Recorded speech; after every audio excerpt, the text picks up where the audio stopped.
Yo, what's up mga idol? Kung isa ka sa mga sulit na sumusuporta kay Idol Jigger Villacorta ay ating pag-uusapan at aalamin ngayon kung magkano nga ba ang kanyang latest estimated sahod sa YouTube ngayon. At itong si Idol Jigger Villacorta ay nakilala bilang isang simpleng tao na namumuhay sa isang mapayapa at tahimik na probinsya. So yun mga idol, itong si Idol Jigger Villacorta ngayon ay merong 294,000 subscribers dito sa YouTube. At meron na siyang 112,044,492 total video views sa ngayon. At kung ano man ang naabot ni Idol Jigger Villacorta ngayon sa buhay, ay syempre sobrang deserve niya ito kasi dahil sa kanyang mga video ay marami tayong matututunan sa usapang buhay probinsya. So yun mga idol, atin namang aalamin ngayon kung magkano na ang kanyang latest estimated sahod sa YouTube. Gamit ang isang public website na Socialblade ay ating malalaman at makikita ang status ng YouTube channel ni Idol Jigger Villacorta at ang latest estimated sahod niya sa YouTube.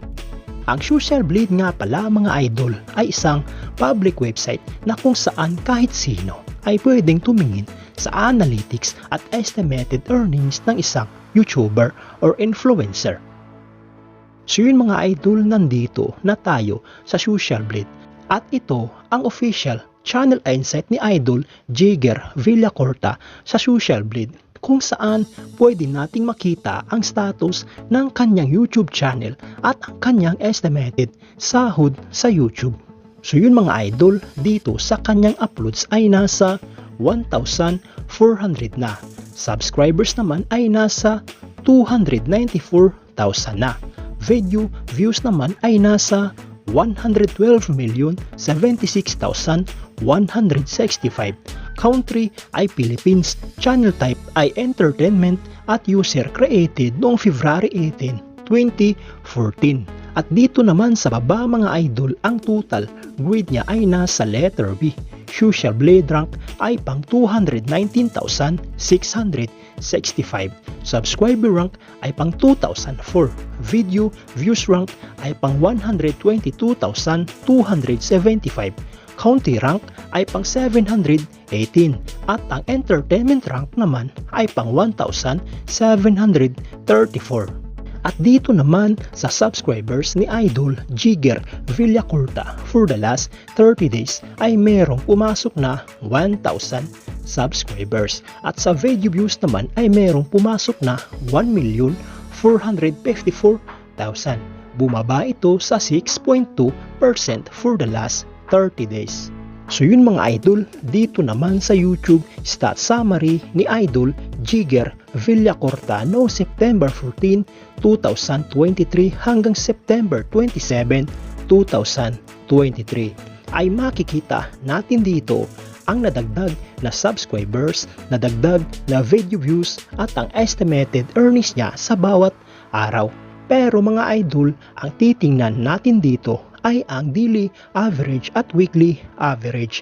At disclaimer lamang mga idol, ang impormasyon na inyong nakikita ay isang estimated earnings lamang dahil ang website na ito mga idol ay nagbabase lamang sa views ng bawat video. So yun mga idol, umpisahan natin dito sa daily average. Simula sa lowest na meron siyang $12 hanggang sa highest na umabot ng $194.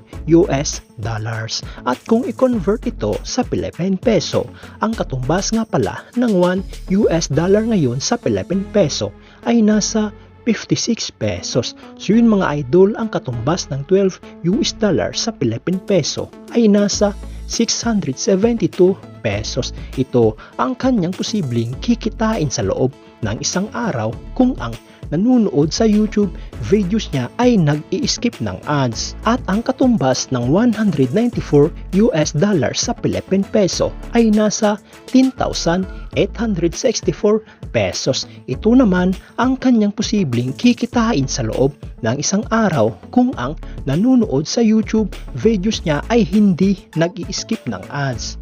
So yun mga idol, dito naman tayo sa weekly average. Simula dito sa lowest na meron siyang $85 hanggang sa highest na umabot ng $1,400.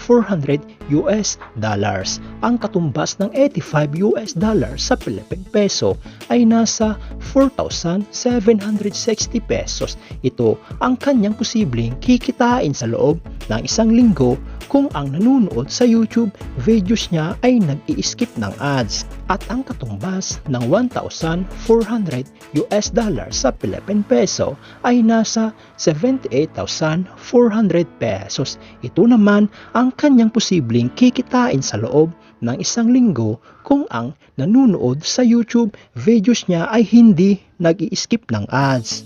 So yun mga idol, dito naman tayo sa monthly at yearly estimated earnings at inuulit ko mga idol, ang impormasyon na inyong nakikita ay isang estimated earnings lamang dahil ang website na ito mga idol ay nagbabase lamang sa views ng bawat video. So yun mga idol, simulan natin dito sa monthly estimated earnings. Simula dito sa lowest na meron siyang $364 hanggang sa highest na umabot ng $5,800 at kung i-convert ito sa Philippine peso, ang $364 sa Philippine peso ay nasa 20,384 pesos. Ito ang kanyang posibleng kikitain sa loob ng isang buwan kung ang nanonood sa YouTube videos niya ay nag-i-skip ng ads. At ang $5,800 naman sa Philippine peso ay nasa 324,800 pesos. Ito naman ang kanyang posibleng kikitain sa loob ng isang buwan kung ang nanonood sa YouTube videos niya ay hindi nag-i-skip ng ads. So yun mga idol, dito naman tayo sa yearly estimated earnings. Simula dito sa lowest na meron siyang $4,400 hanggang sa highest na umabot ng $69,800